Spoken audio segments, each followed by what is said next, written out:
Hey everyone, welcome back to Neat Shorts. My name is Akriti Goyal. I'm an engineer from BITS Pilani and I'm currently in my first year at NDMC Delhi. I'm pursuing my MBBS and I'm getting a lot of DMs from 2023 aspirants who want to write NEET and basically they're asking me whether how to start preparing, what to study, what did I do.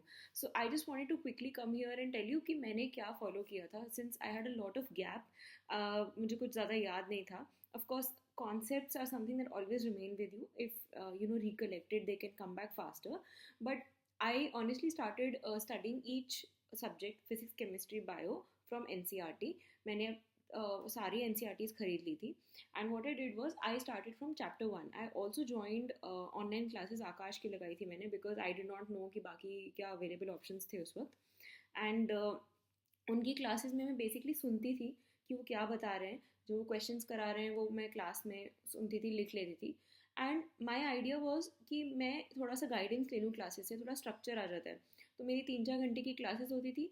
उसके बाद मैं उसी chapter जो chapter पढ़ाया जा रहा है उसको एन सी आर टी से रीड करती थी, चाहे वो फिजिक्स हो, चाहे केमिस्ट्री हो, चाहे बायो हो. There is no difference in this.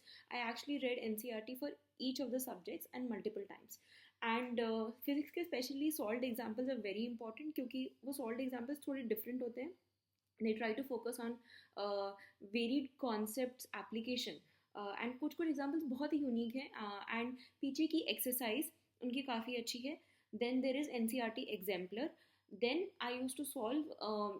Basically मेरा स्केड्यूल ऐसा होता था कि मैं क्लास जाती लगाती थी 11 से 2 ऑनलाइन.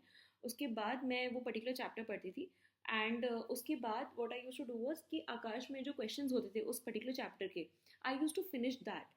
ठीक है ना. उसमें सेक्शन सी भी होता था जिसमें बेसिकली प्रीवियस ईयर क्वेश्चंस होते थे. सो द आइडिया वाज कि मैं प्रैक्टिस भी करूँ 100-200 क्वेश्चन उस पर्टिकुलर चैप्टर के, थियोरी भी पढूँ, सॉल्व एग्जाम्पल्स भी देखूँ एंड मैं उसके प्रीवियस ईयर क्वेश्चंस देख के अंदाज़ा लगा पाऊँ कि what are the most important things. And basically I जब मुझे पुराने क्वेश्चंस करके समझ में आता था कि अच्छा ठीक है ये वाली पार्ट्स इंपॉर्टेंट है, ये नहीं है, ठीक है.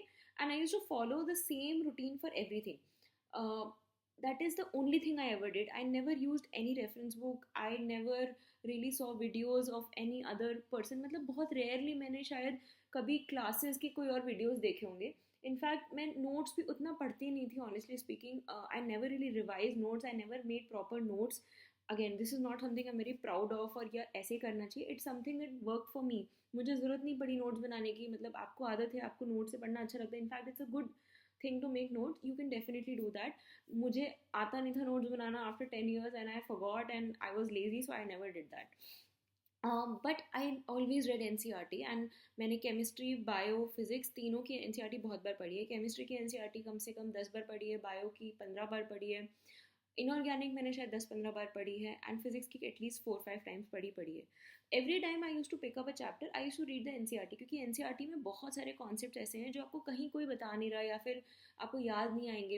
And trust me, NEET is just focused on NCERT. In fact boundaries are so well defined कि अब वो बाहर से देते ही नहीं है. कितनी बार तो क्वेश्चन उठ के डायरेक्टली सॉल्व एग्जाम्पल से आते हैं. So why would you not want to take advantage of that. So they just want you to read and understand the concepts very well. They are not looking for anything hi-fi, JEE level and all that. I know a lot of people give JEE also, give NEET also. Again, it's person to person. But to be very honest, if you focus on just the concept building, just make sure that you understand what they're trying to say and then solve the questions. अगर आपको question solve करने में दिक्कत हो रही है physics में specially and physical chemistry में, इसका मतलब आपके कॉन्सेप्ट क्लियर नहीं है. तो आप ये आइडेंटिफाई कर सकते हो कि कौन से पर्टिकुलर टाइप के क्वेश्चन आपसे नहीं हो रहे हैं एंड उस सेक्शन को आप दोबारा रिवाइज कर सकते हो. That is one thing that you can do. Bio में अगर आपको याद नहीं हो रहा है, इसका मतलब आपको या तो लिख के प्रैक्टिस करनी है या बोल बोल के प्रैक्टिस करनी है या फिर अपना ऑडियो रिकॉर्ड कर लो, सुन लो उसको आते जाते कहीं पे. दीवार पे you can post names of difficult things जो आपको याद नहीं होती, वो जब याद हो जाए उनको हटा दो. दोबारा you can post new things. Inorganic you can do by that. जैसे फॉर एग्जांपल टूथपेस्ट में कोई एलिमेंट या कोई कंपाउंड होता था, मैंने टूथपेस्ट के ऊपर लगा दिया था तो मुझे याद हो गया था वो मैग्नीशियम कार्बोनेट या calcium carbonate, I don't remember.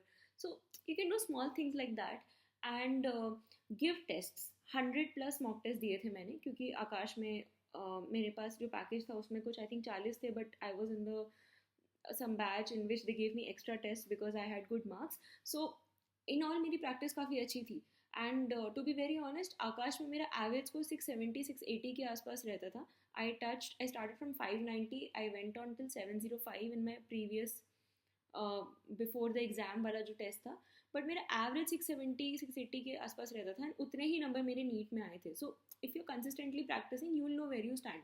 ठीक है, तो प्लीज़ डू दैट. और बायो में मतलब मैं हर बार रिविजन करने के लिए चैप्टर ही पढ़ती थी. जितनी बार चैप्टर पढ़ोगे उतनी बार क्लियर हो जाएगा.